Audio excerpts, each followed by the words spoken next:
किस श्राप के कारण स्त्रियां पति के होते हुए भी दूसरे पुरुषों के साथ में भाग जाती हैं।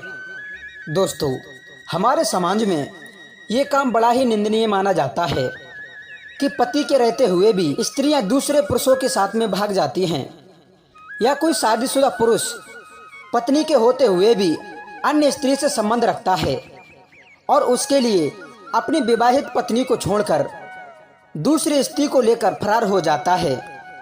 ऐसी घटनाएं अक्सर होती रहती हैं। आखिर क्यों?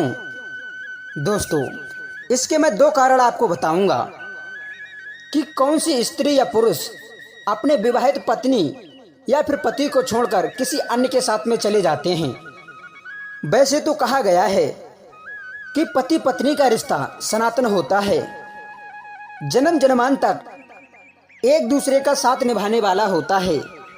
हमारे धर्म ग्रंथों में ऐसी बहुत सी राजाओं की कहानियां मौजूद हैं जिनमें बताया गया है कि कई जन्मों में वही पति और वही पत्नी रहे हैं और उन्होंने भगवान से जब कभी मांगा तो वही मांगा कि हमें यही पत्नी मिले या हमें यही पति मिले और हमारे ये संबंध जन्म जन्मों तक बने रहें।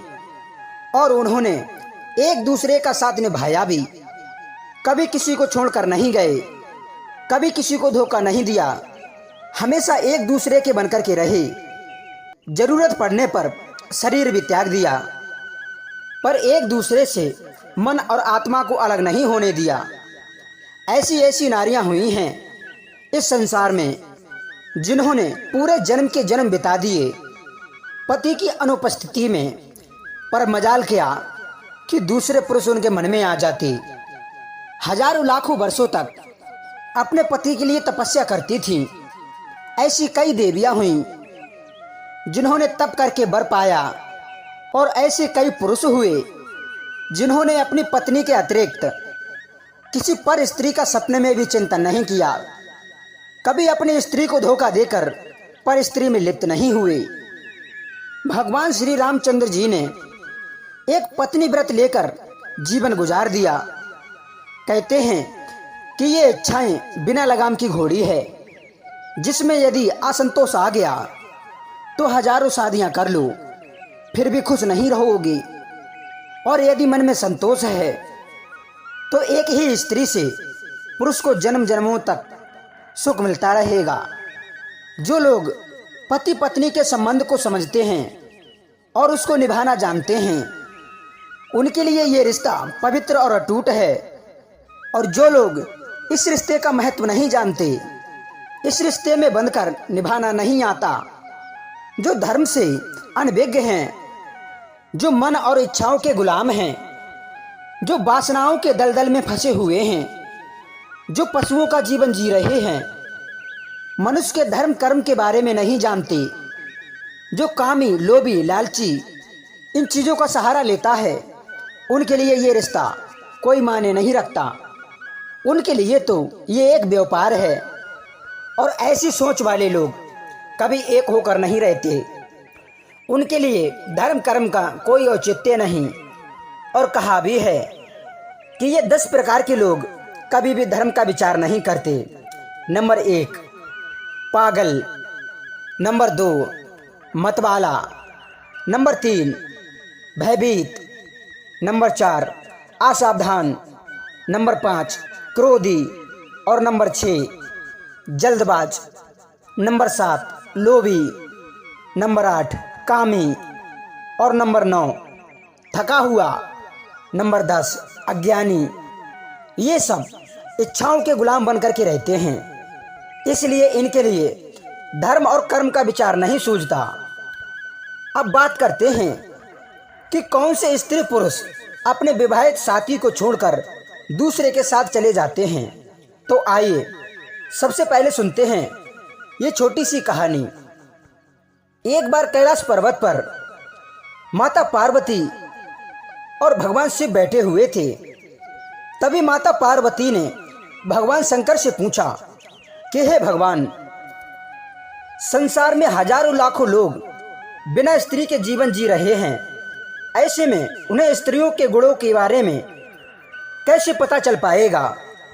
कि एक स्त्री का पुरुष के जीवन में आने से उसकी जिंदगी कितनी खूबसूरत और सुखी से संपन्न हो जाती है।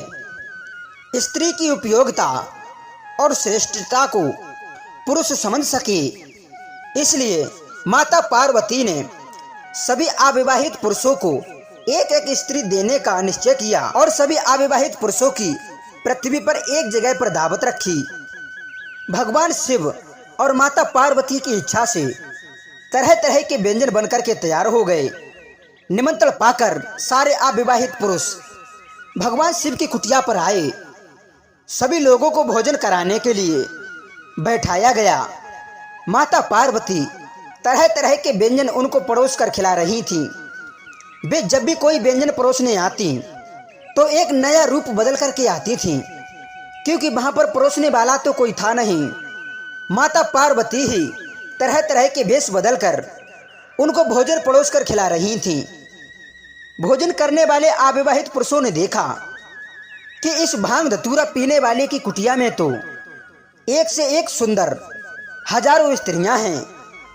इतनी स्त्रियों का ये बाबा क्या करता होगा?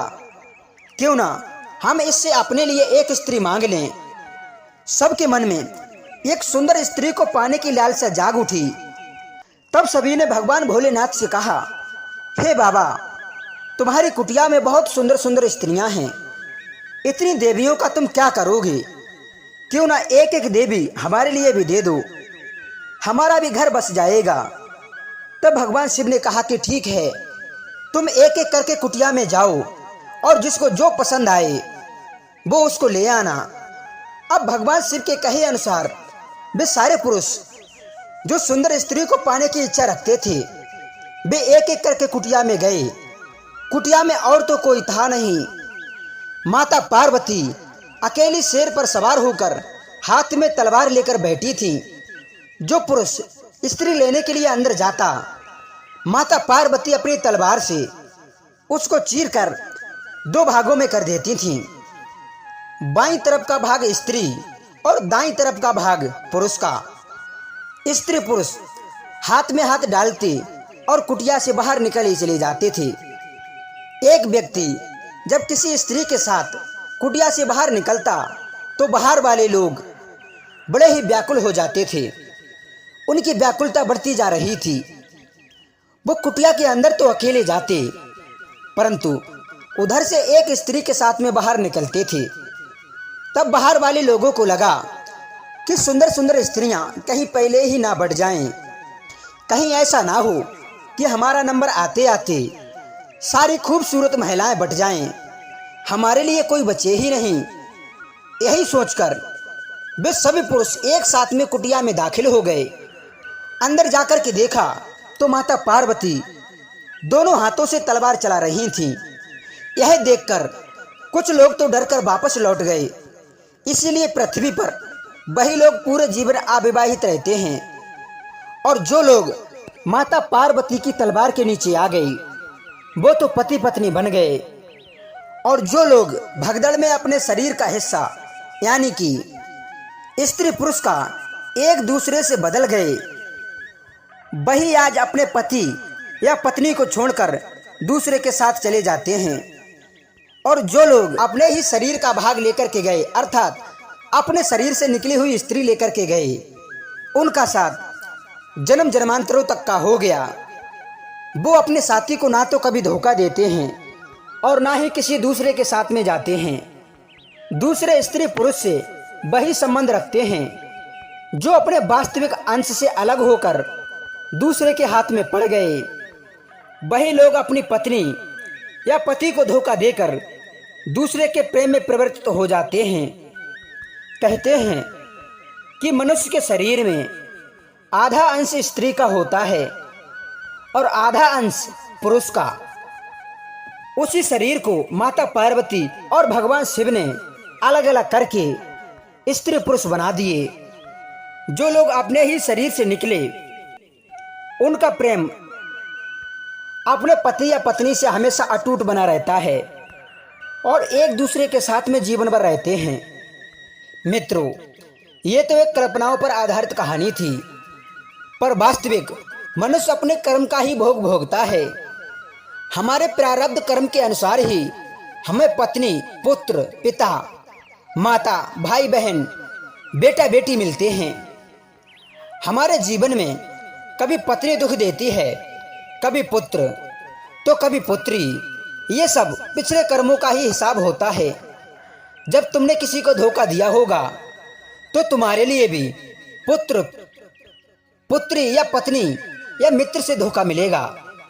चरित्र से वही लोग गिरते हैं जिनको धर्म का ज्ञान नहीं होता, जो इंद्रियों के नौकर होते हैं, जिनका नैतिक पतन हो जाता है।